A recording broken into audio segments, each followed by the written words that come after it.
So recently, this statement was put out by Wired Productions regarding their upcoming horror game Martha is Dead, launching on PS4, PS5, PC, Xbox on February 24th. And the update here is that the physical release for PS4 and PS5 has been delayed by what looks like a few weeks, and not the digital version. So the problem here is that there is certain gameplay experiences in the game that have to be modified on only PlayStation platforms so that certain sequences are no longer playable. And at least for the physical release, I would assume here that they want the most up-to-date compliant build of the game to be available on disc so it doesn't require a day one patch. And so that's why that will launch a few weeks later, where the digital version is going to launch on time, but still the PlayStation version will have this modification. When you're pulling from the PS Store, you're going to have the most up-to-date build. But this goes right into what we've seen for the past 2-3 years, ever since Sony put in these new policies regarding what is and is not okay. Overly violent content, sexual content, and of course there's the conversation of censorship, and it comes up occasionally every single time we have an example of where it's put into effect. This is the latest one. So let's actually talk about this most recent development and just overall what's really going on with PlayStation. Now, probably the best way to actually go about having this conversation is to try and provide the most context possible, so at the very least we know exactly what may or may not be the issue. And the problem is we can't actually do that because the game has not launched just yet, and the developer or publisher has not actually disclosed exactly what Sony may or may not have had a problem with. So we can't say for sure, but there are some running theories and ideas about what the problem is. So we'll at least talk about everything we do know about this particular game, right? Because every single situation will be different, but we'll talk about that in a second. For this game, the best way to probably get brought up to speed is to at least look at the ESRB rating, where it gives us a quick synopsis and also certain depictions of what is expected in this game. So it does say that this is a horror adventure game in which players assume the role of a woman, trying to solve the mystery of her twin sister's murder. From a first-person perspective, players explore an Italian countryside in 1944, interact with characters, solve puzzles, and gather clues to a murder. As the narrative progresses, the game depicts surreal, nightmare sequences of intense violence. And just a warning here, but this is the descriptors for some of the scenes in the game where it could be an issue, and there is footage out there of some of these scenes actually playing out, but it does say Julia cutting the face off a corpse and wearing its flesh, Julia cutting a corpse's stomach open and pulling out a dead fetus, a character slitting her wrists open. One sequence depicts a character shooting a bound woman off screen, then burying the dismembered corpse, and there's also dialogue that references sexual material. And so that is a few things that could be problematic in the game. What a lot of people are actually discussing right now is the scene about the face getting cut off, and just for clarity's sake, if you did hear about this, there is some misinformation regarding exactly what happens in that scene. I'm not going to display it, but just to provide some context on what that scene is. It's the opening moments of the game. Your twin sister does die. That's part of the story. It's in the very beginning. It's an interactive scene where she's not a child. She is younger, but some people are saying that it's a baby or a younger sister that's underage, and justifiably that is the line that some people do not want to have that get crossed. But just to be clear, that's not actually what's happening in this scene. It's certainly gruesome, something that can make you feel very uncomfortable, but it's not quite a child or somebody that's underage. And the real crux of the issue is that it does appear to be an interactive scene. When we go back to the original statement from Wired Productions, they do say, and I quote here, "It is with regret that we've had to modify the experience on the PS5 and PS4 versions, with some elements no longer playable." So it sounds like it's still there, just that you can't actually directly interact with it and manipulate the scene, which is part of a video game being a transformative experience, but you can't do that from the sounds of it. Just that for what is an integral part of the opening sequence of the game, it does appear to still be there, which certainly it does sound gruesome and could be very much uncomfortable for certain people, but that is one scene where many are suspecting that might be the problem, and that might have been the change, which does fall relatively in line, at least with what we've seen previously. And while that's the overarching problem with what's been happening lately is Sony censoring games, or these policies that they have put in place about 2-3 years ago. That was back in December of 2000. either 18 or 19. But some of the other examples that we've seen over the years is like Senran Kagura Burst Renewal. That was delayed for a few months in North America due to the removal of the intimacy mode. We also had Devil May Cry 5, a lens flare that was added in the North American and European versions to obscure the nudity. And then we saw a patch actually remove the lens flare in the North America version, but not Europe as far as I remember.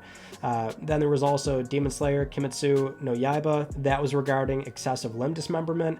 Doki Doki Literature Club was a pretty recent one that had a visual change where in one scene, not a spoiler, but well, I guess kind of a spoiler if you've never played or heard of the game whatsoever, so just fair warning, but the color of blood was changed to black ink, like a black-like ink in just one scene, and we also have Martha is Dead. That's the most recent one, but there's a few other examples.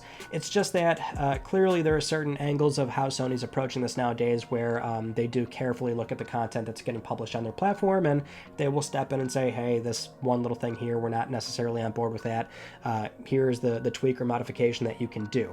And so going back, this was, so the content policy change started in December, either 18 or 19, but that was the former SIE Asia president, Atsushi Morita, where he had put out an official statement that, and this was also followed by a separate report from a Sony official, that they wanted to avoid promoting games that, objectify women or that contain, overtly sexual content. And that was more notably the concern lying with Japanese titles that have sexualized imagery of underage girls. The other angle of this to remember is that this is due to the landscape of live streaming platforms and, of course, at the time, the hashtag #MeToo movement. This creates an accessibility point where these games that were normally only sold in Japan, where the tolerance is much higher for that type of sexual content, it now has the chance of reaching a global audience. So the company, for the time being, did not want to, they wanted to avoid any sort of legal liabilities should that type of content come under scrutiny, where previously, and certainly 10-something years ago, where it wasn't much of a big deal, or it wasn't considered a big deal, things do change, and so they're trying to adjust with that. But of course, the problem that we are seeing is that these are content policies where Sony's being a bit more stringent, and we're not seeing the same things happen across Nintendo Switch, Xbox, or PC. The other part of it is that when that initial report came out about the updated policies, many developers back then, they spoke anonymously on the topic, and they mentioned their frustrations with Sony were not providing a written guideline about what is and is not okay, which at the time was partly due to the policy being introduced so recently. So it sounds like when they did put in these policies back then, 3 years ago, it was something where it was almost immediate. A lot of games that were in development, obviously that was going to be a problem. But perhaps today in 2022, there is a written guideline, but with this bizarre situation surrounding Martha is Dead, maybe not, because the crux of the issue is that, you're making content, then you submit it, and then hearing back that, hey, it's not going to pass.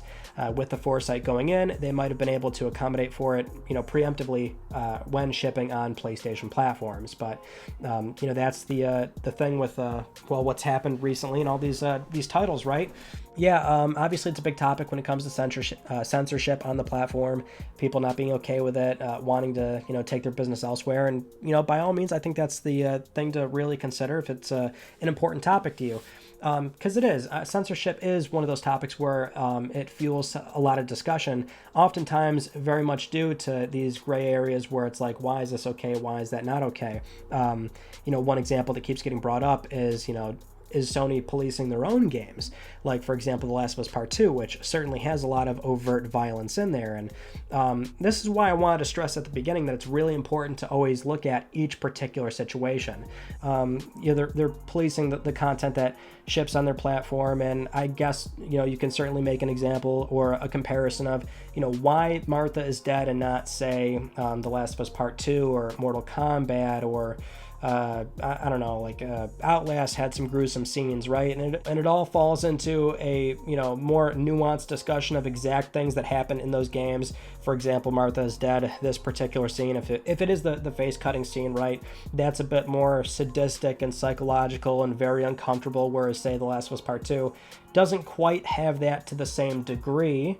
I would argue that The Last of Us Part 2 has just a lot of overt violence in that you're seeing a lot of, it's like, gun wounds that look very realistic, pipes to the head, machetes cutting off heads, but more I hate to say it, but like, I guess standard affair stuff, right? It's not quite as sadistic and calculated as, say, cutting a face off, but that's part of the conversation, is that what, where is the difference, or where does the difference really lie in those, given examples, right? But I would argue that, say, Mortal Kombat certainly has a lot of like sadistic natured things that are more comparable to Martha is Dead, and why is that, allowed more easily on the platform versus, versus this example that we now have, the most recent example being Martha is Dead. And I think that's certainly worth talking about, because it is a little... initially I read this and I was like, well, yeah, obviously it's uncomfortable and sick and weird, and, it's certainly not my cup of tea, but, I mean, if you compare it to, say, movies, which may not be the most fair comparison, because it's not a... movies aren't a transformative and, something you can actively interact with, right? It's a static experience where you're sitting there watching it passively. But the point is, watching a movie, there's plenty of, very twisted things in movies when it comes to gore and violence and things like that. So either way, I did look at this and go, that doesn't seem like they needed to do that. So I can agree on this example, and it's always different for every other example that comes up, right? It's a rated M game. Most people know what they're getting into it. That seemed a bit strange to me. I personally did not have a problem with, them buckling down on games that overly sexualize underage girls. I'm sorry, but that's not really something I can get on board with. But if it's, again, if you're in that camp where you're not for censorship, then that's just something where I would have to recommend. These games at the very minimum are shipping on Switch, PC, Xbox, where for the time being, they're allowed to ship as is, right? And that's the other part of it too, right? That's kind of the overarching angle I was getting at with censorship, is that, if you want to find these things, if you want to seek them, you can do it. If these values are important to you, then I would say PlayStation is probably where you should not buy these games anymore. But there's also just there's a certain angle of it where it's like, it hasn't really gotten too extreme just yet. It doesn't completely ruin the experience. It's just a matter of, if this is a topic that is, means a lot to you, then if it means that much to you, you have to make your own decision. But the Martha is Dead, this one was a bit strange. I will be interested to see how they, what actually happens when the game launches, because, again, we don't know exactly what it is, and it could be perhaps a few different scenes. We'll find out February 14th or February 24th when the game launches, and direct comparisons can be made, and this, wasn't the first, it's not going to be the last. But, PlayStation, this is their platform, and this is their choice, right? If it will harm their bottom line 10 years down the road, honestly, unless they get really aggressive with it, I would say no. But at the very least, we can say that this one was, this is going to spark a lot of conversation, and go nuts. Anyway, thank you so much for watching. If you haven't just yet, please subscribe for the best PlayStation news, reviews, and updates that are here on YouTube. You can also follow me on Twitter at Mystic Ryan, and that is it. I will see you all in my next video. You take it easy.